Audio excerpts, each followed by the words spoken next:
up, everybody? I am R.L. Hardy, and you're watching Whiskey Tango Alpha Foxtrot.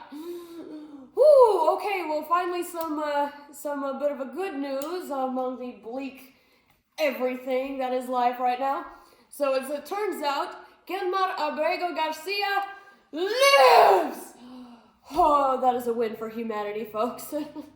About time, if you ask me. So Senator Van Hollen, it's like 2:30 a.m. and I'm running on caffeine and adrenaline right now. So Senator Van Hollen went to El Salvador hoping to meet with Garcia, and although his attempts were roadblocked at several turns, he eventually did meet with him. He is alive and well, thank anything that is holy.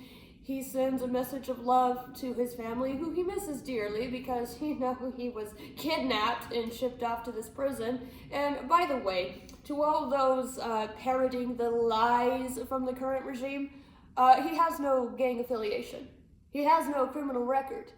And in fact, when he sought refuge here in the U.S., it was deemed by our courts that if he were to be sent back, he would be facing imminent death because of the persecution that he escaped. Did you...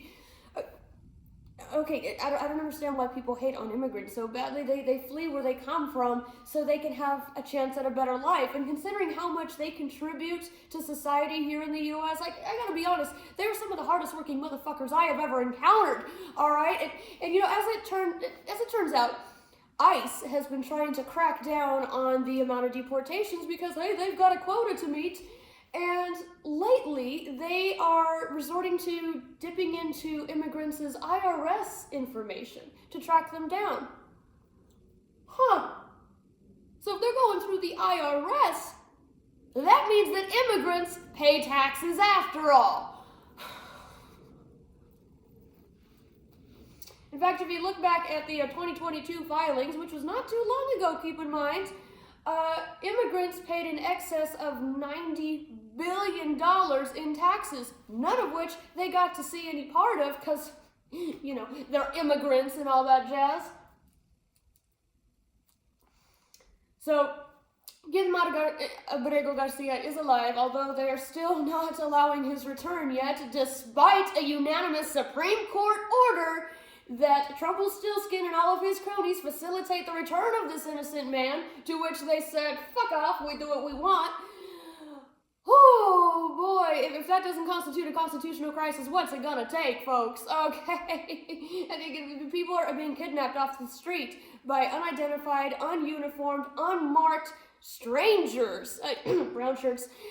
They're kidnapping people without due process, shipping them out of the country without due process. And for those of you who are saying that immigrants don't get due process, prove you're not an immigrant, motherfucker. Because, fun fact, not all immigrants are brown. Funny thing about that, because here's the thing, if you are this color, you are descended from an immigrant. All right, unless you grew up speaking Navajo, Apache, Ute, or Cherokee, you were once an immigrant too in this land. By the way, if that phrase does not sound familiar, it should, all of you Christian nationalists who claim to love the Bible yet hate everything it teaches. Anyways, I digress. And keep in mind, although this is a very, very minor chance at a future victory, we still got shit going on, okay? We've got RFK Jr. just... Holy shit, where does he get these ideas on autism? Does he just let the brain worm do all the ventriloquist work? It just fucking... Autism does not destroy families. People with autism do not need to prove their worth to you, okay? People with autism may need support. Some of them may need it more than others. But this doesn't mean that their life is worthless. You know what happened the last time that rhetoric was passed around? They were sent to gas chambers. Again, Germany. 1930s, folks. Once again, circling back, prove you are not an immigrant.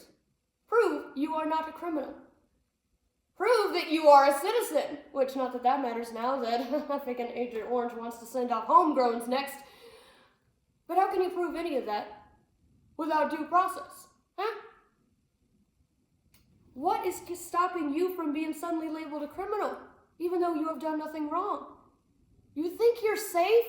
You think you're exempt? If I could ask what Latin voters for Trump, ask what happened to them. All right, what is happening to them? You know, ask any voters for Trump at this point.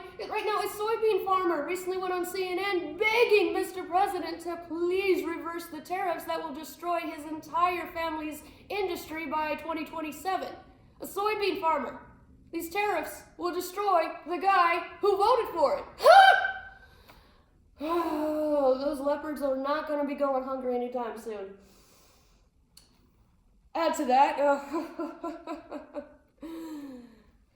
the SAVE Act. The SAVE Act. That actually passed. That actually fucking passed, which, fuck you, legislative Democrats, in your fucking cattle protests. SAVE Act. To give you the too long didn't read version, the SAVE Act makes it hell of a lot more fucking difficult for anyone with a uterus in this country to vote. Because now with the proof of citizenship you have to provide, it has to include shit like birth certificates or passports and whatnot. Most Americans don't have passports. And you know what? A lot of American women have gotten married and changed their names. There's also Americans that may have gone into witness protection at some point, had to change their name out of safety. Or hey, you know, the lucky children who did get adopted, they've had their names changed too. And that means if they don't match their original information, they don't get to vote. Does this sound familiar? Jesus Christ. And again, this affects you too, white people. All right? Wow. First they came for the socialists, and then they came for the trade unionists, then they came for the Jews. Are you not familiar with this fucking poem? Holy shit. We are here, man, okay? Well, whether you want to ignore it or not, whether these facts upset you or not, this is our reality. This is our mess, and we gotta fucking clean it up, because this isn't good, folks. We know where this goes. If you've ever read a history book, you can see the equation.